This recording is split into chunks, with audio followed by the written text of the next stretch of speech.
those are here. If you follow along in your own Bible, we're going to be in Exodus 24 tonight. We're going to look at Exodus 24.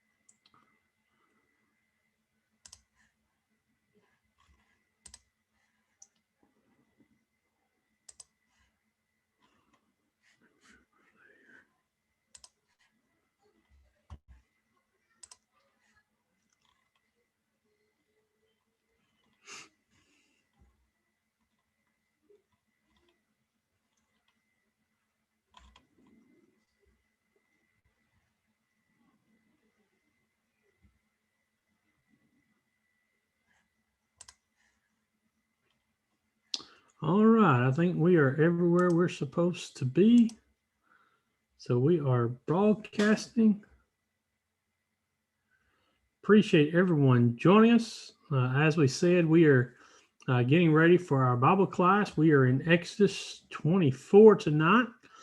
We are going to look at the covenant that Moses has been speaking with God about, and we're going to see what is determined and what is said about that covenant.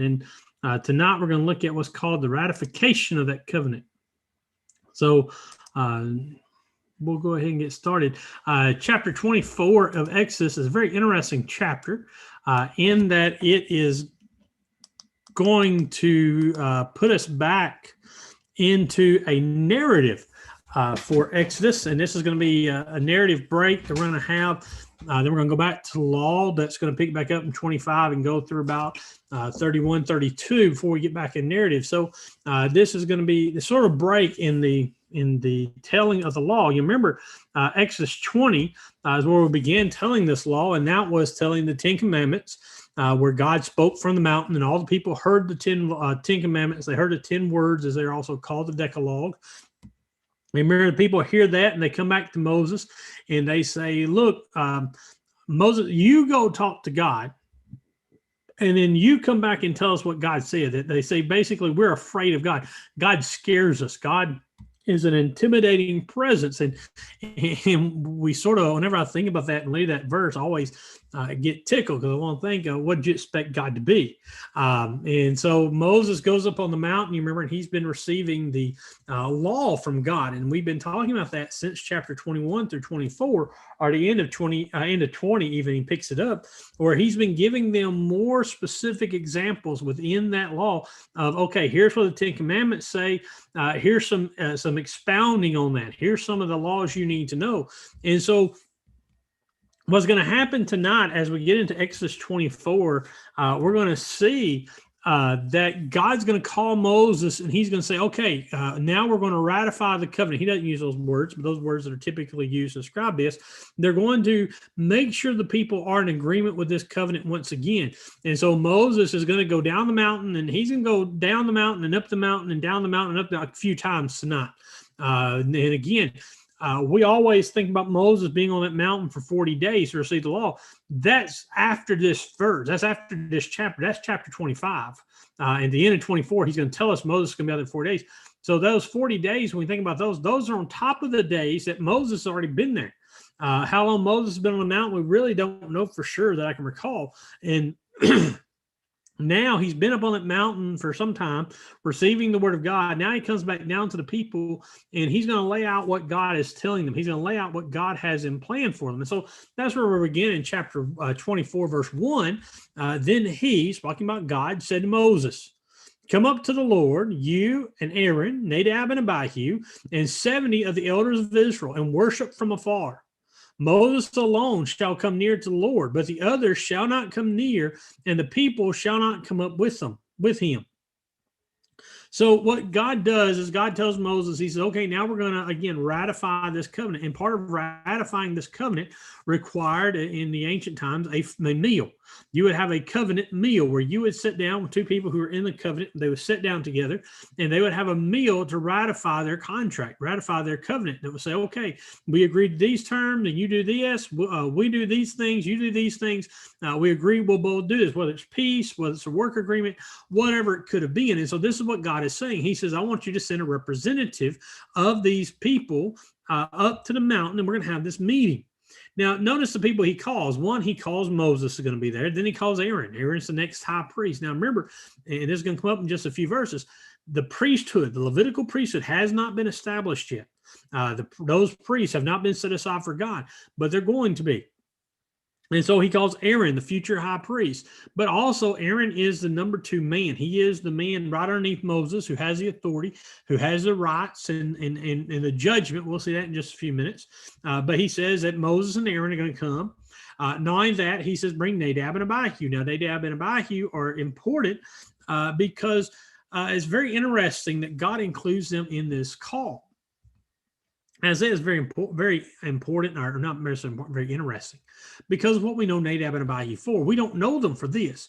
We know Nadab and Abihu from Leviticus 10, I believe this, where they offered a strange fire, where they're the priest, and they are consumed by the fire for offering a strange fire because they disobeyed God. And to me, that story in Leviticus 10 is brought even more to the forefront when we see here that they're part of the ones that are going to have this special meal with God without the majority of the people there. So he says, bring Nadab and Abihu, the future priests, the ones who are going to be part of that priesthood. Although they're going to die in that priesthood, they're going to be a part of it for a while. And then he says, bring 70 of the elders of Israel. And these were the older men of Israel. And some think that this may be, and it probably is, these may be the judges that Moses has set over the people. These are the judges that Moses has established on the word of Jethro to judge the people. We'll talk about that again a little later in the chapter. But God says, bring the leaders, basically. You bring your leaders to have this meal with me. And then he says what's going to happen is they're going to come to the foot of the mountain. And then Moses is going to go up the mountain. And all the others are not going to come near. He says that the other leaders are not going to come near the mountain. And only that, he says, only the people are going to come near. So the people are going to still stay afar off. These elders and leaders are going to come a little closer. And then Moses is going to go closest of all. And this is going to show that although there are these leaders, Moses is ahead of those. Moses is the leader that God has chosen. And in order to do that, there are a few things they have to do. There are a few things that have to be done to prepare for this covenant meal. And so this is what we pick back up in verse 3. Moses came and told the people all the words of the Lord and all the rules. And all the people answered with one voice and said, all the words that the Lord has spoken, we will do. Now, this is an echo. We've seen this before, and we'll see it again. At the end of chapter 20, after the 10 Commandments, the people say these very words. When all the words, everything that God has spoken, we'll do. This is their accepting the covenant. They accepted the covenant after 10 Commandments when God gave them a piece of the covenant. Now God has fleshed the covenant out even more, and Moses has went back down, and he has read to them more of the word of God. He told them more of what God has said and the commandments that God has done. And then Moses again asked them, are you sure you want to go in this covenant? This is what's going to be required. And again, the people answer with one voice, no hesitation, unity. They say, yes, all that God has spoken, all that the Lord, all that Yahweh has spoken to us, we will do. We will function and do exactly what he's supposed to do. And then verse 4 is very interesting to me again because Moses wrote down all the words of the Lord. And he rose early in the morning and built an altar at the foot of the mountain and 12 pillars according to the 12 tribes of Israel. And he sent young men of the people of Israel who offered burnt offerings and sacrificed peace offerings of oxen to the Lord. And Moses took half of the blood and put it in basins, and half of the blood he threw against the altar. Then he took the book of the covenant and read it in the reading of the people. And they said, all the Lord has spoken, we will do, and we will be obedient. And Moses took the blood and threw it on the people and said, behold, the blood of the covenant that the Lord has made with you in accordance with all these words. So notice what happens again after they accept the covenant a second time. Moses writes this down. Now, this again was typical of ratifying a covenant. And again, covenants could be between man and God, but they also are between man and man. And we have a lot of records about these covenants. And what's interesting is the history of these covenants match up exactly with what God's doing here. And I say that because it's interesting for history, because it shows that this wasn't a book written out of history, not in its time, that what the people around Israel and in other countries were doing, that's the same thing Israel was doing. And one of the things about this covenant was you were to write it all down. You were to write it all down, then it was to be put in a safe place where everybody could go back, and ever so often you were to read this covenant again. Again, in God's case, at least once a year, they were required to read this covenant, and we'll see that later on, a lot later on. But Moses wrote down these words and wrote them down a place for everybody to have them, where they would know they were, and he began to prepare the people to take this covenant. And you notice the next thing, Moses gets down, after he writes the book, he rises early in the morning and he builds an altar. There at the base of the mountain, he builds an altar for two purposes. One is a purpose to sacrifice animals on. This is going to be where they're going to offer the burnt offerings. Two, this is an altar to remember what God has done. That was the point of these altars. Were not just for sacrifice, but they were altars where you would see them and see the place where they were built, and you would be reminded of what they stood for, what that covenant was about. And so Moses builds this altar at the foot of the mountain. And in this altar, he builds 12 pillars, 12 stones, upright stones that were 12 tribes. And this was to represent all 12 tribes accepting God's terms, accepting what God has said. And then this is where I said a minute ago, you see that the Levitical priesthood hadn't even been established yet, because Moses sends young men, the people of Israel, out, and they offer the burnt offerings.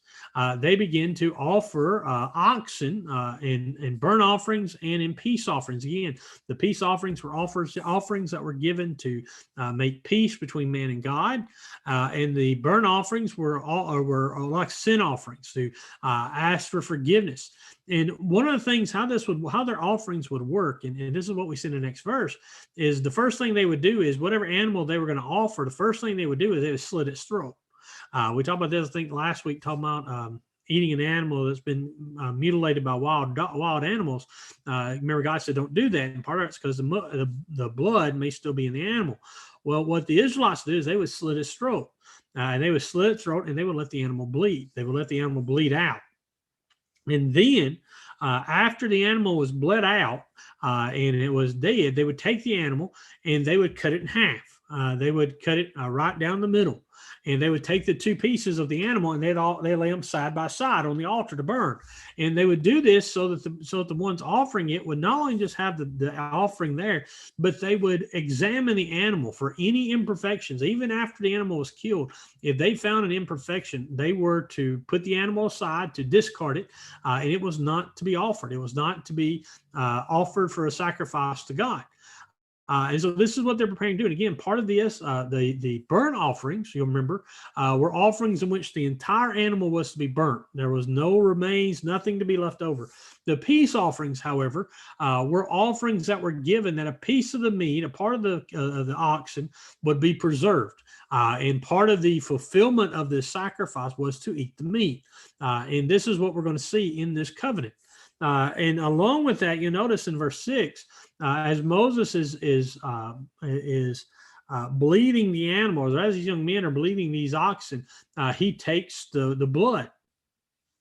He takes the blood of these oxen and he collects half of it in basins. And then he takes the half of the blood and he throws it against the altar. He consecrates the altar. He makes it holy by these blood of these animals who was offered on it, or going to be offered on it, to make it a holy offering to God. Then he knows verse 7, and this is, again, an interesting thing because he's already done this in verse 3. But in verse 7, he reads the book of the covenant again. He takes the book and reads it. Now, last time he told them what God said. Then we saw that he wrote it down. Now he takes that same book and he reads it to them a second time. And again, he reads it in the hearing of all the people. Basically, this is again to say, okay, here is the covenant. Here is what God is requiring of you. Here is what God is wanting you to do. Will you accept it? And again, notice the response of the people as a whole. All that the Lord has spoken, we will do, and we will be obedient. And so Moses takes the second part of the blood and he begins to throw it on the people. He begins to sprinkle the people with it. And again, this is a sort of an odd thing to us. And this is very odd when I think about this, to be sprinkled with this blood. Exactly how much got on each person, I don't know. I really don't know details about it or all the intricate ways. All we know is this is what they did. They take the blood and they would sprinkle it on the people, just like he took part of it and sprinkled it on the altar. And then he takes another part and he sprinkles it on the people. And it has the same effect. And the same effect is that these people are going to be consecrated. These people are going to be set aside and holy to God. And so this is the blood. And this is another side of this offering that we bring up, is this is not just one or two oxen. Here Moses, and the idea here is he's anointing most of the people. And I say most because we don't know how many are actually here, but or how many he actually sprinkles blood. But remember, you're looking at 1.5 million to 2 million, if not 3 million people here, and Moses is sprinkling blood on them. That's going to take a lot of blood. So this is going to take a lot of oxen, and for sacrifices for all these people, it's going to be a lot of oxen. So this is the blood that is given us, and this begins to show us that the concept the Hebrew writer talked about the blood that's required for a sacrifice, the blood that represents the sacrifice to roll sins forward, to take care of sins for a while. And so you notice in verse 8, he took the blood and threw it on the people. And as he throws it on the people, he says these words, behold the blood of the covenant that the Lord has made with you, in accordance with all these words. He says, okay, this is God ratifying the covenant. The sprinkling of the blood was God accepting their acceptance. They've accepted God's terms. Now God's accepting them. Therefore, God will be their God. And so he sprinkles this blood on them. And the other thing about this to me, and I don't want to go too far into this because I don't want to chase a rabbit. But this is very interesting to me compared to what we see in the New Testament.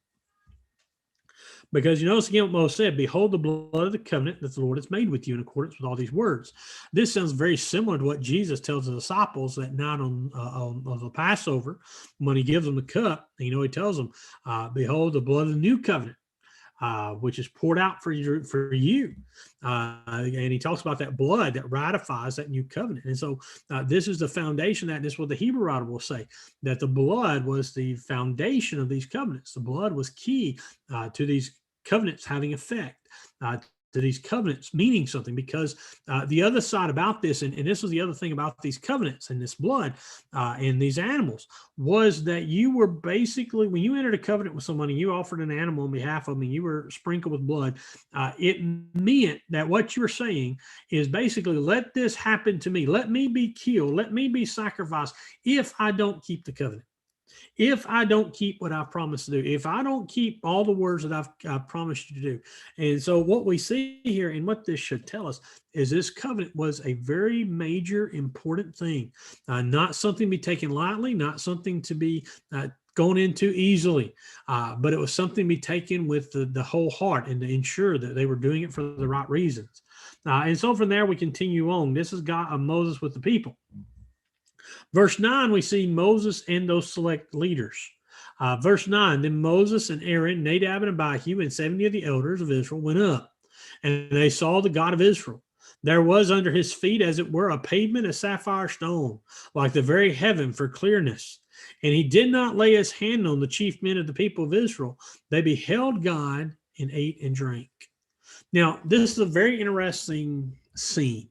A lot of people have wrote about this scene. A lot of people have wondered, questioned this. What exactly happens here? Because you notice again, these 74 men go up on the mountain, and as they get closer to the mountain, they see God. Now, what do they see? We don't know. And the reason I say we don't know is because the idea is, you remember later in the 30th chapters, we'll get there. Remember, Moses asks God to see his face, and God says, no, you can't see me face to face. And if you see me face to face, you'll die. No man can see God and live. And he tells Moses, I'm going to hide you in a cave, and when I pass, you can come see my train. You can see the backside of me. And that statement of God, that no one can see my face and live. But yet here we see the leaders of Israel see God. Now, as again, what they see, some interpretation of being, they see a representation of God. Maybe they see that angel of the Lord we've talked about, that he, when he took this role of God. Some have said that maybe, by the way this is worded, maybe they only see the feet of God. Maybe they only see feet on this road that's paved out before them. We really don't know. But they see something amazing. They see something very interesting. They see God, some part of God they see. Exactly what this was, how they saw it, I don't know. But I've always been wondered and amazed, and I wonder what they actually saw. And then they see his feet. And some people think, well, and I was thinking about this today when I was reading this. So, like, if I was in God's presence, I don't know that I'd be looking at his feet. I'd be wanting to see what he looks like. But some people think, and I think they're right, that they see the feet of God and they see this pavement underneath God is because the glory of God is so great and the vision of God is so wonderful that they can't even lift their eyes up beyond his feet. They look more down than they look up because you can't see God face to face. You're not in a position to, you're not worthy to. And so they see God, and then they see this pavement underneath them of sapphire. That beautiful green stone, I believe, blue, sorry. That's like the very heaven of for clearness. Talking about a clear sky, the pavement of heaven, or heaven for clearness is a beautiful blue sky that's underneath God. And I thought about that. I've often heard people talk about Revelation, say, well, how could God make gold that's clear as glass, that's a street? Well, the same God that says they do that, same God here that they say they have this pavement of sapphire stone that's clear, that appears to be this clearness of the sky, beautiful.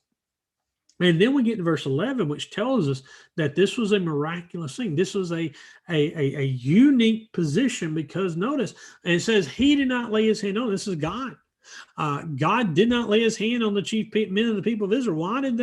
Why would God have laid his hand on? Why would they have been subject to God laying his hand on? Well, that next part, for they beheld God.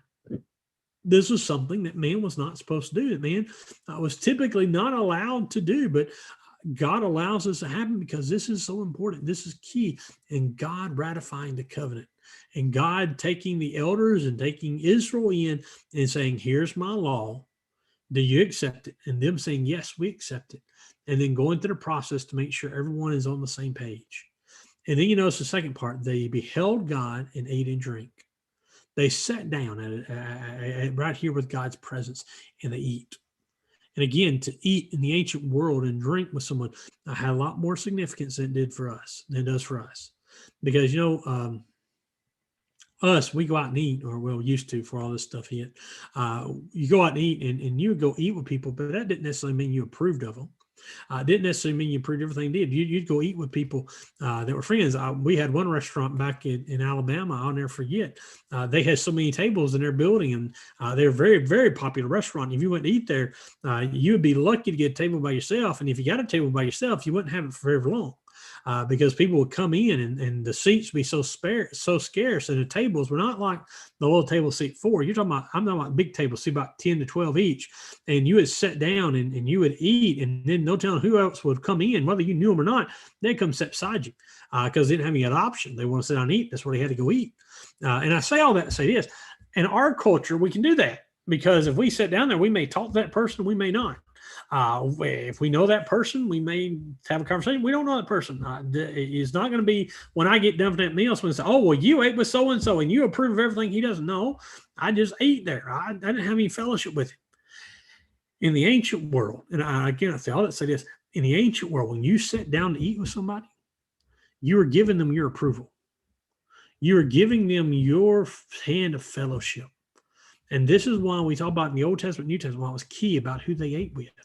When we talk about 1 Corinthians 5, the man who married his father's wife, and I believe there Paul tells him, don't eat with the man. Well, he tells them don't eat with men because to eat with them at that time. And again, in the world, not just in the Jewish mind, in the whole world, the mindset was if you sit down and eat with the person, you were giving them your approval. You were saying, I agree with what you're doing. I agree with you. I'm making an ally out of you. And meals were very important for this cause. And so when these people sat down to eat, it's not they sat down just a meal some random place. They sat down in fellowship with God. And that idea of fellowship was huge. That idea of fellowship was immense, that God would sit down with these Jewish leaders and he would have a meal with them and he would eat with them. Again, the idea that the question is, did God eat or not? We don't know. It doesn't say anything about God eating it, but there's no indication that he didn't. But God sits down for a fellowship meal with these people. And again, this idea of fellowship meal carries a whole lot more weight than our fellowship meals do. And that these meals were approval meals to say, we accept the covenant, we'll listen to you, we'll obey you, we'll do what you've called us to do. He goes on from there in verse 12 to God speaking again to Moses. Now, again, when does this happen? A lot of people have wrote about this. Okay, does God speak to Moses during the meal? Does God speak to Moses after the meal? Are they still eating the meal? Or are they still on the mountain, or have they left? We really don't know. But I seem to think, I think the meal is over, that they probably have eaten, and they're probably either getting ready to leave or they already left because of what God tells them. Notice verse 12. The Lord said to Moses, come up to me on the mountain and wait there, that I may give you the tablets of stone with the law and the commandment, which I have written for their instruction. So Moses rose with his assistant Joshua, and Moses went up into the mountain of God. And he said to the elders, wait here for us until we return to you. And behold, Aaron and Hur are with you. Whoever has a dispute, let them go to them. So notice this idea. God tells Moses, all right, Moses, it's time for you to come back up on the mountain. Time for you to come back, not just to where they ate at the bottom of the mountain, foot of the mountain, but you come on up on top of the mountain. Me, you're going to talk. And then we get a foreshadowing. Again, this is something we sometimes miss because we know this story. We usually know the story so well by heart, and we know what's coming up. But there's a beautiful hint here where God says, you come on up and I'll give you the tablets of stone. I'll give you the words that I've commanded, the law and the commandment, which I have written. And we know that writing was by the hand of God. The finger of God wrote this law. Oh, what an amazing thing to have gotten. And again, it's one of those things that throughout history, people have said, imagine what that would have looked like. See, those tablets of stone. And again, this tablets of stone, again, that the law and the covenant were written on, or the commandment. What this probably was, and again, we guess, we don't know. This was probably the 10 Commandments. You see that still today where people write that. There is enough wiggle room here to say this is all the law and all the commandment. But writing on a stone, if you typically, and again, we know this is God writing, not man, but Moses will rewrite these laws on his own. Typically, if you wrote something in a stone or on a stone, you wrote the most concise, shortest version you could. Because you imagine, if you've ever tried to chisel a stone, that's not an easy process. That's why you see these guys that sculpt these sculptures. They take years to carve these sculptures out because it's a very tedious process and a very unforgiving process if you make a misstrike. So imagine trying to write something or chisel something out on a stone that you're trying to get a message out. It has to be very important, very key message. And so to choose these stones mean that this was a lasting message and a very important message and probably the most concise message. And so this is why most people think that these are just the 10 Commandments that God's going to write on this rock. But he says, you come up and I'll give them to you and I'll tell you the rest of the law. And so verse 13, Moses rises, he gets ready to leave. And again, this leaves the idea because you get here, verse 13 and 14, you're introduced to two of the characters. Now we've heard these guys before, but this is the first time we've heard of them here. Remember, it was supposed to be Moses, Aaron, Nadab and Abihu, and the 70 elders, older men. Now you see Joshua come into the picture, who is the younger man, but also Hur. And remember, Hur is thought to be Hur probably is Moses' brother-in-law. This is Miriam's husband, is what the general consensus is who this guy is. But these are two other guys, and so that raises the question: well, they're at the meal, and God's telling Moses to come on up now. Then where do these two guys come from?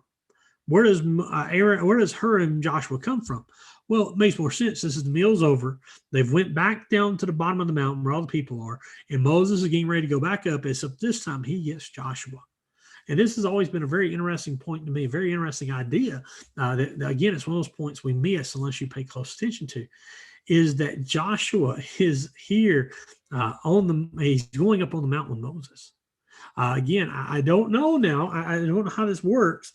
Because God says, Moses, come up here. Remember, he said earlier, Moses and Moses alone is going to come up here. But Joshua comes up. Joshua comes up on the mountain, and Joshua leads the people. This has always been interesting to me, is that Joshua goes up on the mountain, and when we get ahead to chapter, I think 30, 31, 32, the golden calf, I don't know if you ever caught this before, but of all the people that were celebrating the golden calf, you know who's not there? It's Joshua, because Joshua is still halfway up the mountain. Joshua goes up this mountain with Moses. He goes halfway and stays there. Moses goes the rest of the way. And the 40 days that Moses is at the top of the mountain talking to God, Joshua's in the middle of the mountain. I've often wondered what that must have been like for Joshua, because Joshua, here Moses is talking to God. All the people are down at the bottom mountain. They're able to congregate, and Joshua's stuck here in the middle. I wonder what kind of experience it must have been for Joshua, and the dedication of Joshua to stay there for 40 days and 40 nights and wait. But Moses gets up and he takes Joshua with him, and they both go to the mountain. And as he's leaving, verse 14, he speaks to the elders and he tells them, he says, you wait here at the bottom. Again, I think this is the bottom mountain. They've eaten, they've went down the mountain again. They're at the bottom with the people. He says, you wait. And this is what I hinted to earlier. I think this hints these 70 elders are the 70 judges. Remember when Jethro comes, Jethro told Moses to choose judges to judge the minor disputes. I think that's what Moses saw about here. He says, you stay here and you have Aaron and Hur with you. And whoever has a dispute, let them go to them. I think what Moses is saying here, and again, the language works very easily, that what Moses is saying is that if there's a major issue, remember that if there was a major issue, they brought it to Moses. Moses is saying for the next little bit while I'm up on this mountain, he says, you don't come to me. He says, you're not going to come to me. He says, you come to Aaron and Hur. Don't let it sit. Don't let it wait. Don't let things get out of hand. But take it, Aaron and Hur, and Aaron and Hur take that position of being the temporary leaders, the temporary men in control are over the Israelite nation. He says, when you have a problem, you go to them. And so Moses and Joshua begin their ascent into the mountain. And again, the other thing about this is, I don't know here if we're told that Joshua goes with him halfway up the mountain, but in the golden calf incident, when Moses comes down, it says he comes down off the mountain. I think it says about halfway. He's on the mountain coming down, and he meets Joshua. And Joshua is in such a position, Joshua doesn't know what the people of Israel are doing. He asked Moses what's going on. Are they fighting? Somebody attacked them, and Moses says, no, it's worse than that. We'll get to that story. But this gives some foreshadowing of why Joshua's there. And this is why Joshua takes the leadership, that God's already bringing Joshua and preparing Joshua for what's going to happen in 40 years. And that's another interesting thing, that God takes 40 years to prepare Joshua to lead his people. But notice it goes on from there. Verse 15, and this is to the end of the chapter. Then Moses went up on the mountain, and a cloud covered the mountain. The glory of the Lord dwelt on Mount Sinai, and the cloud covered it 6 days. And on the 7th day, he called to Moses out of the midst of the cloud. Now the appearance of the glory of the Lord was like a devouring fire on top of the mountain in the sight of the people of Israel. Moses entered a cloud and went up onto the mountain, and Moses was on the mountain 40 days and 40 nights. So again, apparently some time has passed since Moses has had this meal, that God's presence is coming back, and that this cloud covers the mountain. Moses goes up, and again, this is exact details we don't know. Moses went up on the mountain, probably went to the outskirts, the bottom of it. May have been where he was when he received the 10 Commandments and so the law. But the cloud settles on this mountain. And again, this is before the 40 days. But 6 days, cloud covers the mountain. And then on the 7th day, God calls Moses out of the cloud. God speaks from this cloud. Remember, that cloud is a sign of God's presence. Remember, that's how God led them at day and the fire by night. That's why the fire and the cloud are used here. God speaks and calls Moses. Moses come up. And then you notice the appearance of the glory of the Lord. Now God shows his glory, and there's a devouring fire, a mountain on fire for 40 days and 40 nights. Oh, again, there's images. Whenever I think of Bible pictures that I wish I could see, 24 of Exodus, one of those pictures, one of those chapters I wish I could see fleshed out, just to see what all happened, because there's some great images here. Just imagine what this mountain looked like with the fire on top of it, and God there, and the cloud there, and all this glory. And then the people, they can look up in the mountain and they can see the fire. They can see this, what looks like a devouring fire on the mountain, and the cloud surrounding it. And then they see Moses. And I believe they can see Moses from there. They see Moses enter this cloud. They see him enter this cloud, and they don't see him come back out for 40 days. And you got to wonder about exactly what went through their minds. I think we see what goes through their minds in chapter 30, 33, because they're going to come to Aaron and say, Moses has left. Moses is gone. He's been up there 40 days. We've not seen him. We've not heard from him. He's not hanging food, not hanging water. So he's dead. You do something for us. And again, I'm getting ahead of myself, but that's what's coming. But Moses entered a cloud. He goes into this cloud that is the presence of God. And he goes up on the mountain and God speaks to him. And then Moses is on this mountain for 40 days and 40 nights. And this is where this beautiful chapter leads us. It leads us with Moses walking into that cloud to go into that mountain to talk with God. And what we're going to see, I told you a few weeks ago, I get tickled because every night Paula asked me, every Wednesday night, Paula asked me, you said we're going to start doing more than one chapter at a time. When's that going to start happening? It's going to start happening now. The next few chapters, we're going to be talking about the tabernacle. We're going to hit the tabernacle pretty quick because the tabernacle gives a lot of detail. Those details are very interesting, very important, but but I don't know how valuable they are for us as just knowing the height and the weight. We're going to try to look. Well, I will promise this: as we look at the tabernacle, we will read those descriptions, and then I'll show you some pictures of what that looked like. Because to me, there's a whole different thing between reading what the tabernacle looked like, reading what the table of incense, reading what the altar looked like, and then seeing it. And let me encourage you, if you ever get a chance to go somewhere, and there are some places where they have remade these, and we're going to see pictures of this. We've done this when we go to Polishing the Pulpit in Jacksonville or in Pigeon Forge. They usually have a tabernacle set up, a temple set up to show what this is. It's amazing to see this in person, to really think about what these people saw. And we're going to try and look at some pictures. Those pictures are not as good as seeing it in person. What I was getting at, if you ever get a chance to see it in person, go look at it. Go to wherever it has it. And some of these will travel around. Is a very interesting thing to see what their worship was like, to see how they worship God in these altars and see what these altars stood for, what they, how they were positioned, and the importance is. That's what we're going to start seeing next week, because God's going to tell them, okay, Moses, here's what's going to happen. Here's what you're going to build. Here's what's going to be inside of it. And here's the exact spot it's going to be in. And so we'll see that as we progress through the next few chapters. But for tonight, we're going to stop right there. I really don't know about our time. I don't have a watch in front of me. I was hoping it's a little shorter tonight. Knowing me, it's probably not. So I appreciate you being here with us tonight. Next week, we will start in Exodus 25, and we'll begin to see the tabernacle, see the pieces of it, and see that entire complex of what all is involved, and seeing what God laid out for them to do and how God laid it out for them to serve them. But again, I appreciate you joining us tonight. Appreciate you tuning in. Remember, Sunday morning, join us at 10 o'clock. If you can't be in person, we'd love to have you online on Facebook or YouTube. But for tonight, I appreciate you joining us. Appreciate your attention. We hope that you're having a good week, and we hope to see you all again real soon.